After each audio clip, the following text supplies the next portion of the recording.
You're in a conversation when someone says it, a sentence so foolish it stops you mid-thought. Everyone nods along, but something inside you recoils. You've just witnessed a pattern that separates wisdom from its absence. Intelligence isn't measured by what you know, it's measured by what you refuse to say. The unwise broadcast every thought without filter, believing volume equals value. The wise understand that some phrases reveal more about your character than any credential ever could. This isn't about judging others. It's about recognizing patterns in ourselves. We've all spoken foolishly. Awareness is the first step to wisdom, and examining these patterns without ego is how we grow. Epictetus taught, "We have 2 ears and 1 mouth, so we may listen more and talk less." Yet most people reverse this ratio, speaking before thinking, reacting before reflecting. Today, we'll examine 7 phrases that reveal intellectual carelessness, words that sabotage credibility, damage relationships, and expose lack of self-awareness. I'll show you exactly when these patterns appear and why they're so destructive. Pay close attention to number 4. It's the phrase that ruins more opportunities than any other, yet people use it daily while calling it virtue. If you're committed to speaking with more wisdom, subscribe so we can continue this journey together. Let's begin. Thing number 1, I know everything about. The moment someone claims to know everything about something, they've revealed they understand almost nothing about wisdom itself. I know everything about marketing. I've completely figured out relationships. I understand exactly how this business works. Absolute certainty delivered with chest-puffed confidence. No room for doubt. No acknowledgement that complexity might exist beyond their current understanding. Tom worked in software development for 3 years when he started prefacing every opinion with, "I know exactly how to solve this." In team meetings, when someone proposed a different approach, he'd cut them off mid-sentence. "I've seen this before, I know what works." When new frameworks emerged, he'd dismiss them without examination. "I already know the best way to do this." The team eventually stopped including him in planning sessions, not out of spite, out of necessity. Why invite someone who's already decided they have nothing left to learn? When a major project required new technology, Tom volunteered to lead. He refused documentation, rejected training, insisted his existing knowledge was enough. 3 months in, the project collapsed. Not because the technology was too difficult, but because Tom had built everything on assumptions instead of understanding. When the failure became undeniable, he blamed the technology, the timeline, the team's support. 2 years later, Tom's still at the same level while peers who asked questions and admitted gaps have all advanced. Here's what this phrase actually reveals. You've stopped paying attention to how much you don't know. The Dunning-Kruger effect shows that people with limited knowledge massively overestimate their competence. Real experts do the opposite. They underestimate their own expertise because they've seen enough to understand how vast the field truly is. When you claim complete knowledge, you're announcing that your understanding is shallow enough to seem complete. Socrates became famous for one statement, "I know that I know nothing." This wasn't philosophical wordplay or false modesty. It was recognition that genuine knowledge reveals how much more exists to learn. The wisest person in any room is often asking the most questions, not providing all the answers. Think about it. Every field contains more depth than one person can fully grasp in a lifetime. Physics, psychology, business, relationships, cooking. The complexity goes down layers most people never see. Claiming complete knowledge doesn't make you look confident. It makes you look like you stopped learning at the surface level and mistook it for the bottom. Marcus Aurelius, ruling the Roman Empire, still wrote daily reflections questioning his own judgments. If someone with that much power and experience maintained intellectual humility, What excuse do the rest of us have? Instead, try this. I have significant experience here, but I'm always learning. Or simply, here's what I understand so far. You maintain credibility while staying open to growth, the actual mark of expertise. Claiming complete knowledge keeps you stuck where you are.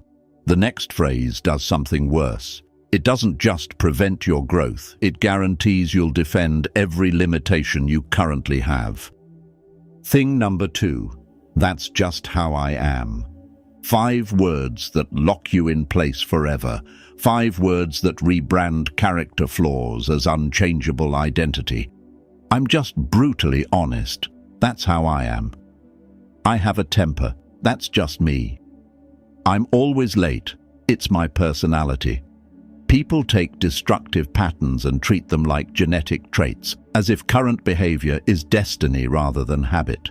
Sarah's team dealt with this for 18 months. David was talented but chronically unreliable with time. Monday meetings, he'd arrive 40 minutes late. Client presentations, 20 minutes past start. Team deadlines, hours after everyone else finished. Every time someone addressed it, same response. I'm just not a clock watcher. That's who I've always been. The team adjusted.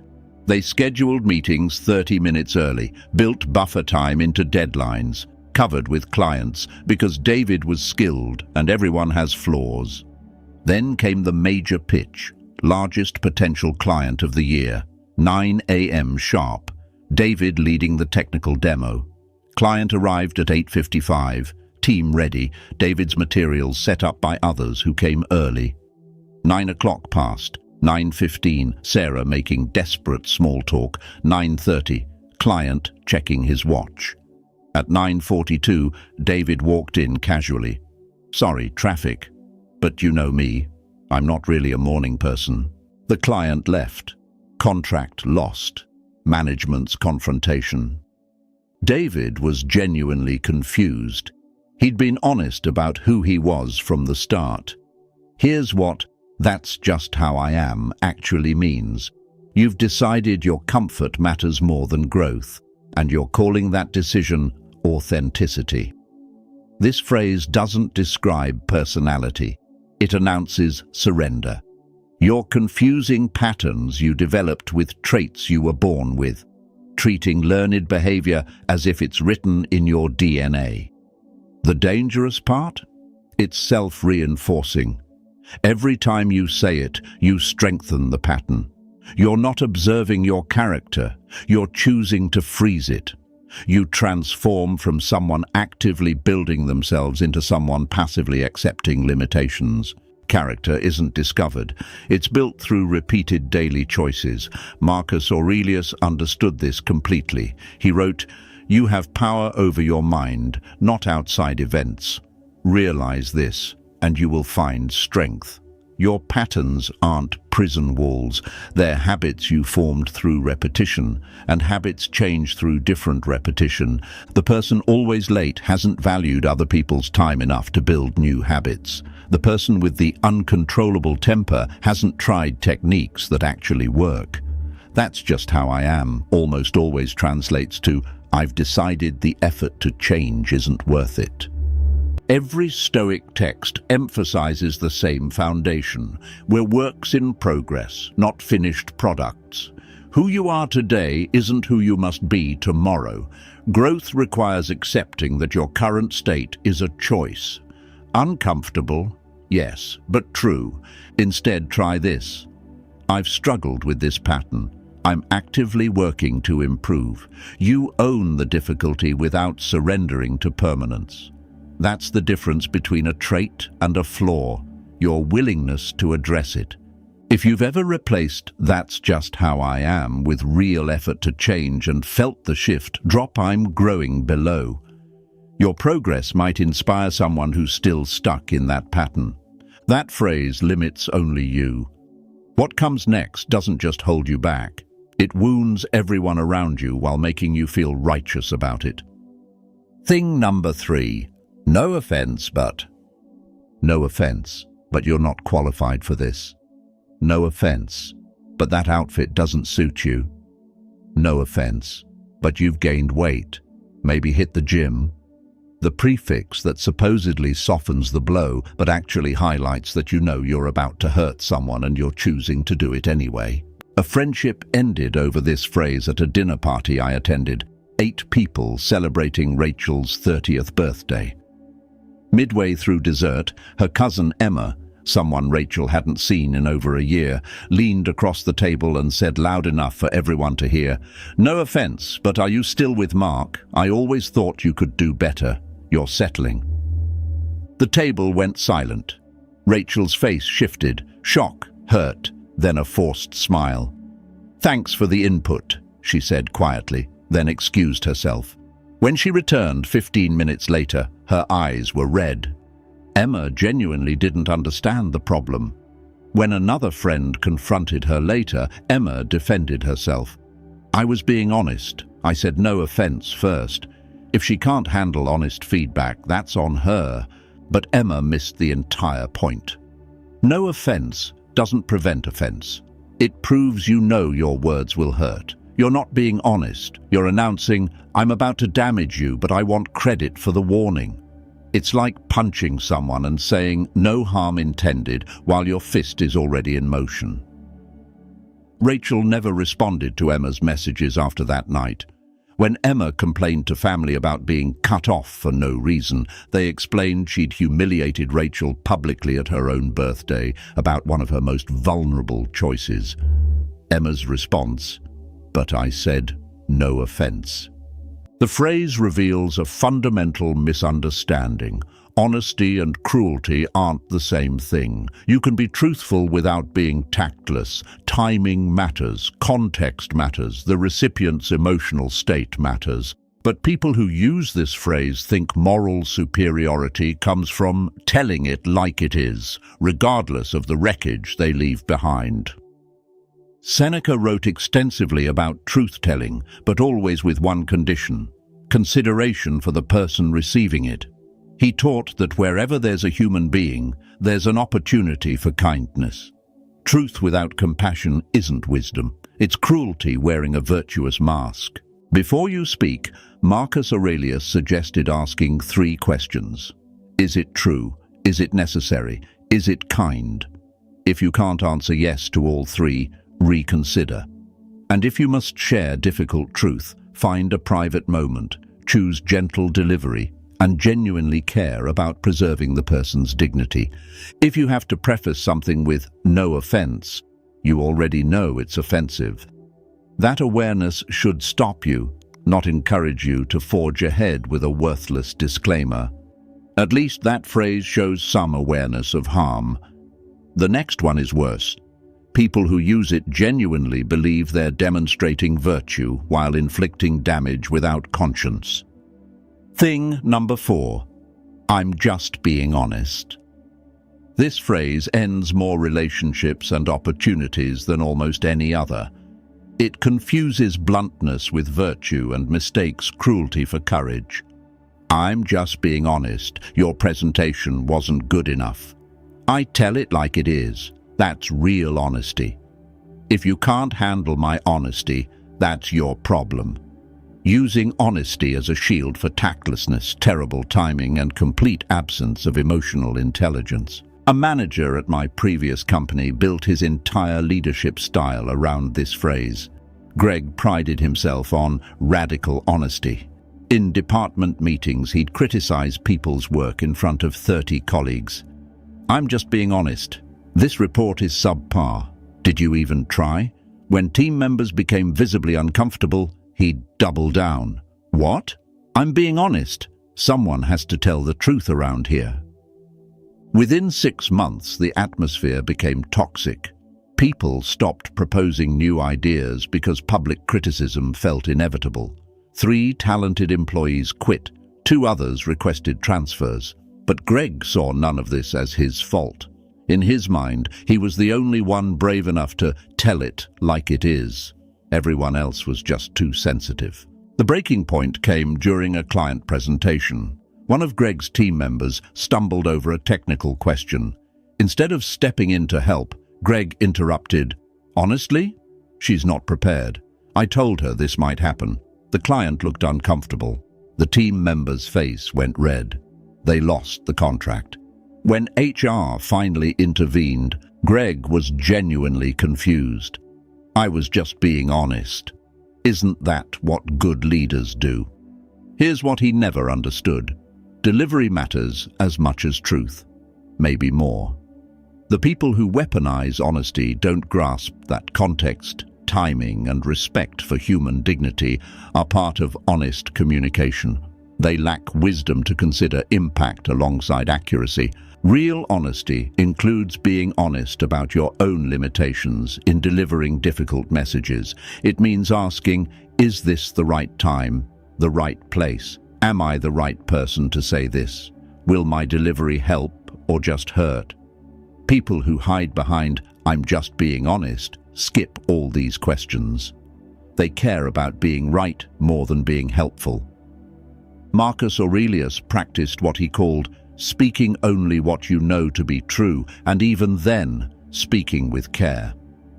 The Stoics weren't against honesty. They were against careless speech that damages while claiming moral high ground. There's a massive difference between truthful feedback and thoughtless cruelty dressed up as virtue. Truth can be delivered with kindness. Can we discuss this privately? Carries the same honesty as public humiliation, but one preserves dignity and the other destroys it. I have concerns about this approach, want to talk through them, is honest without being brutal. If recognizing these patterns is helping you speak with more wisdom, subscribe for more Stoic insights every week. And if this video added value, hit like so others can discover the power of thoughtful speech. Weaponizing honesty reveals lack of wisdom. But some phrases reveal something even more troubling, an inability to take responsibility for anything in your own life. Thing number 5, it's not my fault. Watch someone's growth stop completely. Just wait for them to say these 4 words repeatedly. It's not my fault the project failed. They didn't give me enough resources. It's not my fault I'm unhappy. Life dealt me a bad hand. It's not my fault the relationship ended. They were too demanding. Reflexive deflection of any personal accountability, no matter how much control you actually had. My brother lived with a roommate like this for 2 years. Kevin blamed external forces for everything. Missed rent deadline. The bank app was down. Dishes piled in the sink. I've been too stressed at work. Lost his job. My boss had it out for me from day one. Every conversation ended the same way. Nothing was ever within his control. The pattern became obvious during Kevin's job search. He'd get interviews, then blame the companies when offers didn't come. They asked unfair questions. The interviewer clearly didn't like me. They wanted someone with connections. 6 months passed. My brother gently suggested Kevin practice his interview skills. Kevin's response: it's not my fault these companies don't recognize talent. One evening, Kevin came home furious. He'd been rejected after a 3rd-round interview. My brother asked what happened. Kevin explained he'd shown up 20 minutes late because of traffic and seemed distracted because he hadn't prepared properly. But it's not my fault. Who schedules interviews during rush hour? And how was I supposed to know they'd ask technical questions? My brother realized something. Kevin wasn't looking for solutions. He was collecting evidence that life happened to him, not through him. Within a month, Kevin moved out, blaming my brother for negative energy. Last I heard, he's still unemployed, still convinced the world is conspiring against him. Here's the trap. When nothing is your fault, nothing is in your control. You trade temporary ego protection for permanent powerlessness. You become a victim of circumstance, unable to learn from mistakes because you refuse to acknowledge them. Every failure becomes proof that external forces control your life rather than an opportunity to adjust your approach. The Stoics had a clear framework for this. Epictetus divided everything into 2 categories: what's in our control and what isn't. But here's what people miss. He emphasized that our response to everything is always in our control. Traffic made you late? You couldn't control traffic, but you could have left earlier. Boss didn't like you. You couldn't control their opinion, but you could control your work quality and professional behavior. When you say, "It's not my fault," you're surrendering the one power you always have, the ability to influence outcomes through your choices. Yes, circumstances matter. Yes, unfair things happen, but your response determines whether you grow or stagnate. Instead, try this. "Here's what I could have done differently." Or, "That was outside my control, but here's how I'll adapt." You separate what you can't change from what you can, then focus your energy where it actually matters. That's not self-blame, it's self-empowerment. Avoiding responsibility is unwise, but there's a phrase that goes beyond avoidance. It actively broadcasts insecurity while the speaker believes they're projecting strength. Thing number 6. I don't care what anyone thinks.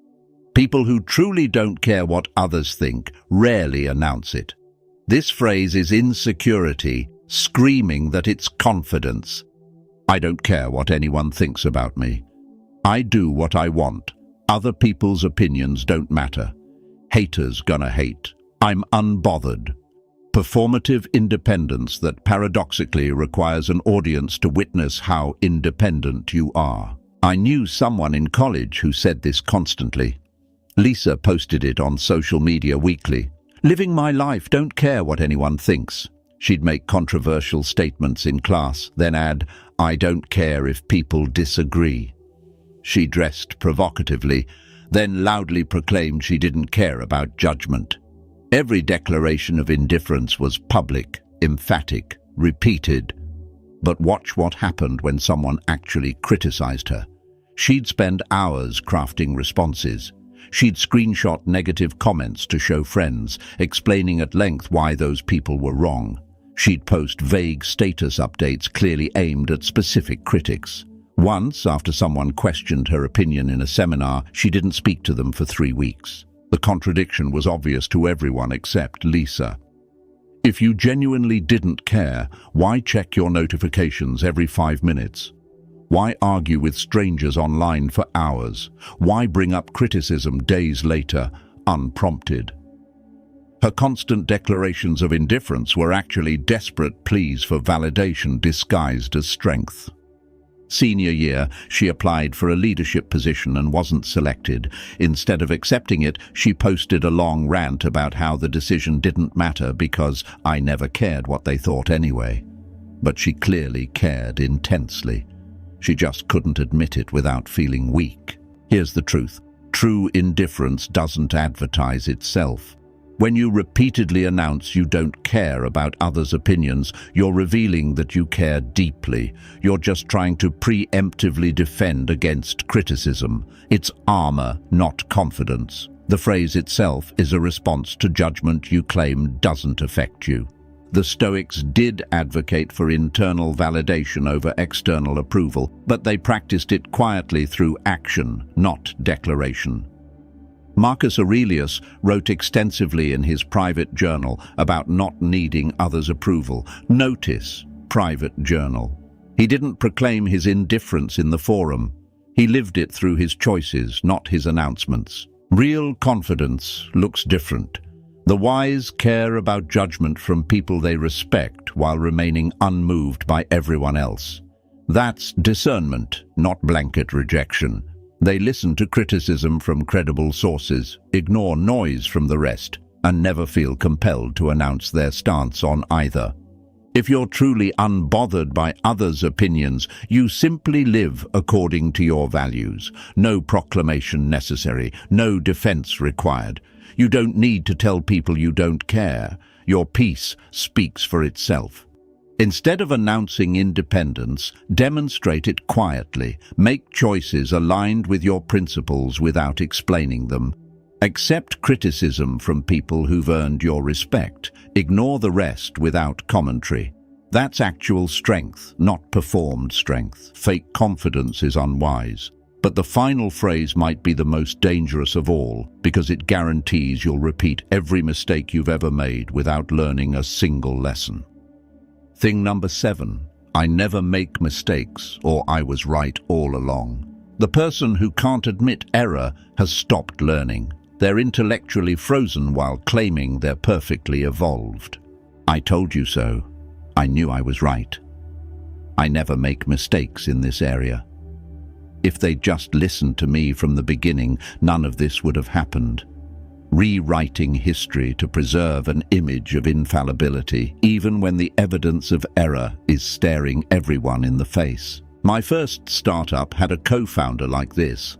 Daniel had strong opinions about our product direction, which was fine, until those opinions proved wrong. We launched a feature he'd insisted on for months. Users hated it. Engagement dropped. Support tickets flooded in. The data was undeniable, but Daniel wouldn't acknowledge the mistake. In our post-mortem meeting, he spent an hour explaining how the feature was actually brilliant, but users weren't ready for it yet. When I showed him the negative feedback, he said users didn't understand the vision. When our lead developer suggested rolling it back, Daniel said we just needed to educate the market better. He never once said, I was wrong. Instead, he constructed elaborate explanations for why his decision had actually been correct, and external factors had interfered. The problem wasn't his judgment, it was timing, user sophistication, marketing execution, anything but his core assumption. This pattern repeated for months. Every failed initiative became a lesson in how Daniel had been right, but circumstances had conspired against him. The team stopped bringing him problems because he never admitted being wrong, which meant we couldn't trust his judgment going forward. How do you know when someone's advice is sound if they claim every piece of advice they've ever given was sound? Eventually, a major client threatened to leave over an issue Daniel had dismissed as minor. When it blew up, even then, he said, I handled it correctly, they're just being unreasonable. The client left. Our board asked Daniel to step down. His response: blame everyone except himself. Here's what refusing to acknowledge mistakes actually does. It stops all learning. Every error contains information, but you can't extract it from what you won't admit happened. The unwise protect their ego at the expense of their growth. The wise understand that admitting error isn't weakness. It's the only path to improvement. Marcus Aurelius constantly questioned his own judgments in his private writings. He wrote, If anyone can prove me wrong and show me my mistake in any thought or action, I shall gladly change. For I seek the truth, by which no one was ever truly harmed. This is wisdom, eager correction, not defensive preservation. When you can't admit mistakes, you guarantee you'll keep making them. You rob yourself of the feedback loop that creates expertise. Pride becomes prison. Instead, try this. I was wrong about that. Here's what I learned. Or, that didn't work as I expected. Let me adjust my approach. Humility that invites growth rather than ego that prevents it. These 7 phrases aren't just communication mistakes. They're windows into thinking patterns that limit growth, damage relationships, and prevent wisdom from ever taking root. Every one of these 7 phrases stems from the same root: ego protecting itself at the expense of truth, claiming complete knowledge, refusing to change, hiding cruelty behind honesty, weaponizing truth, avoiding responsibility, performing false confidence, denying mistakes. All of them prioritize comfort over growth. The Stoics understood that wisdom begins with intellectual humility, not the false humility that says, I'm terrible at everything, but the honest recognition that you're still learning, still capable of error, still growing. Seneca wrote, Every new beginning comes from some other beginning's end. Each time you catch yourself about to say one of these phrases, you have a choice. Continue the pattern or pause and choose differently. That pause is where wisdom lives. If recognizing these patterns is helping you speak with more wisdom, subscribe for more Stoic insights every week. And if this video added value, hit like so others can discover the power of thoughtful speech. Thank you for being here. Until then, stay Stoic, stay wise.